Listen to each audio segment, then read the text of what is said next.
Punjab Kesari TV में आपका स्वागत है।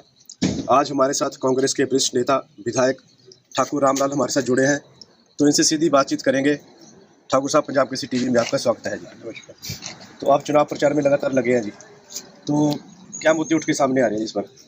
देखो, मैं आपसे कहना चाहूँगा कि चुनाव तो की घोषणा आज हुई है, लेकिन मैंने ये पिछला चुनाव जीता था, मैं उसके बाद अगले चुनाव की तैयारी शुरू कर दी थी। 5 साल हुए मैं लोगों के साथ रहा हूँ, लोगों की समस्याओं के बारे में, चाहे वो बजट का प्रावधान करना हो, बजट हर साल पास होता है, विधायक की प्राथमिकताएं पूछी जाती हैं, हमने उस काम को पूरा किया है। और विधायक निधि जो एक विधायक को मिलती है, उसका मैं कहना चाहूँगा गांव-गांव में जाके हमने उसका वितरण किया है। जो लोगों ने कहा वहाँ पे मैंने पैसा दिया, और साल के बाद मैं उसका वाइट पेपर लोगों को देता था कि ये पैसा मैंने इस साल दिया है, इसके बारे में आप ये देख लें कि गुणवत्ता रही है नहीं रही है, काम हुआ है नहीं हुआ है।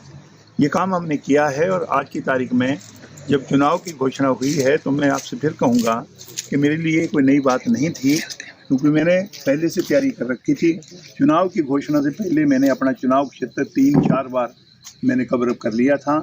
और आज की तारीख में उनको थोड़ी सी दिक्कत होगी, जिन्होंने जो नए कैंडिडेट हैं या जो लोगों के बीच में नहीं गए हैं, पर मैं क्योंकि लोगों के बीच में रहा हूँ, इसलिए मुझे इस बात की कोई दिक्कत नहीं जी। तो ठाकुर साहब, सबसे बड़ा मुद्दा ये एम्स का मुद्दा लेकर चुनाव में जा रहे हैं भाजपा जो है, तो इसकी वास्तविकता के बारे में बताएं जी। देखो, एम्स के बारे में लोगों को मालूम है। पिछला चुनाव आया था तो प्रधानमंत्री जी हमारे कहलूर स्टेडियम में आए थे। अब अलग बात है, कहलूर स्टेडियम का नाम अनुराग ने बदल दिया, अब वो अटल बिहारी वाजपेयी के नाम से हो गया। और मैंने उसका नाम कहलूर स्टेडियम पुरानी अपनी जो रियासत थी उसके नाम से रखा था।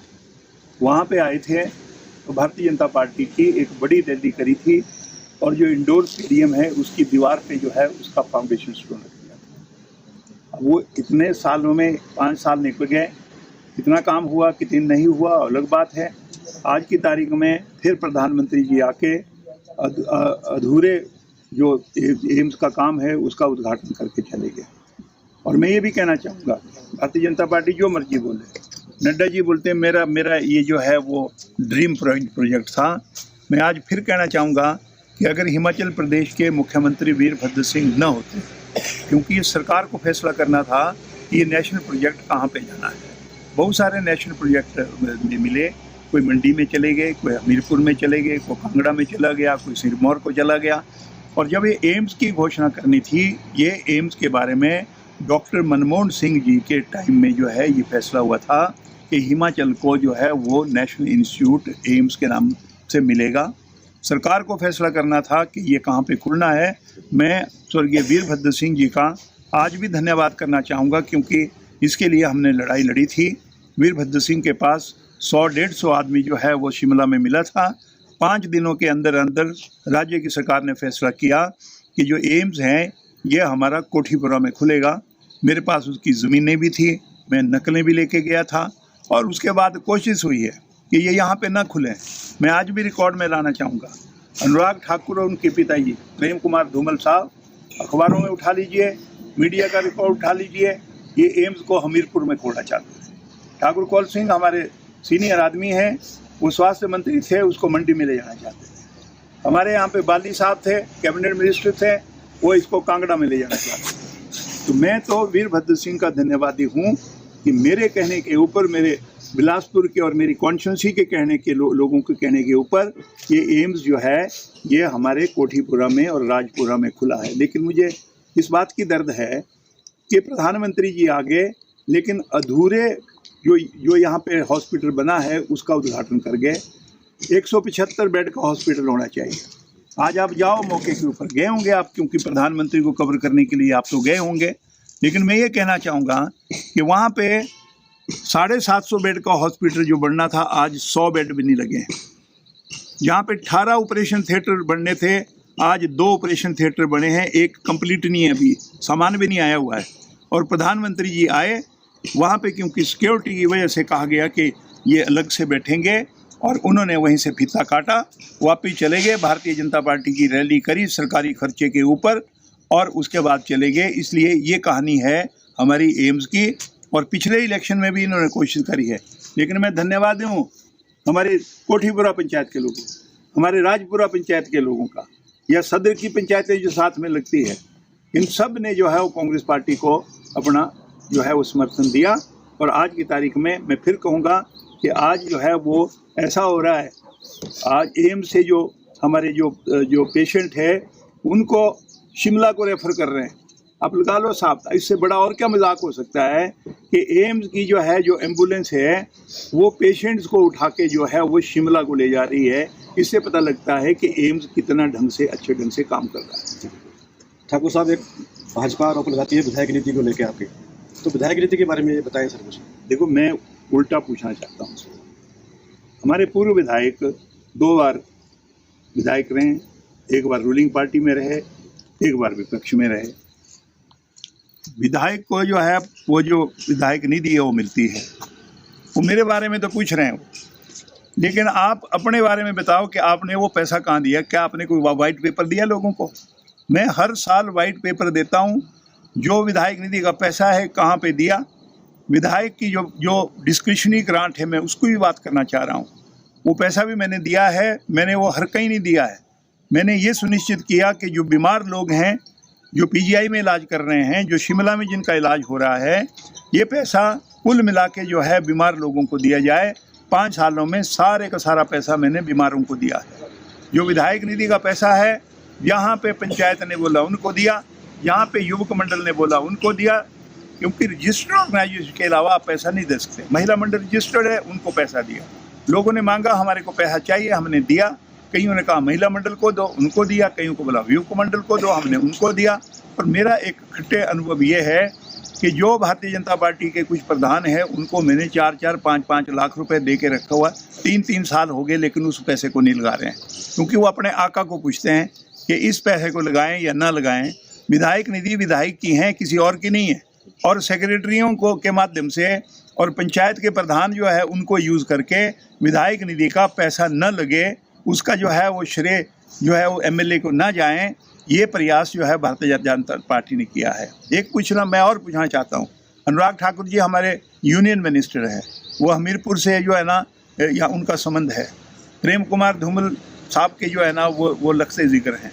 मैं उनसे पूछना चाहूँगा कि आपके 17 हल्के हैं पार्लियामेंट्री कॉन्स्टिट्यूंसी में, जो पैसा आपको मिला है एमपी लेड का पैसा, वो हमारा क्या नैना देवी कॉन्स्टिट्यूंसी का हिस्सा आपने दिया है, नहीं दिया है?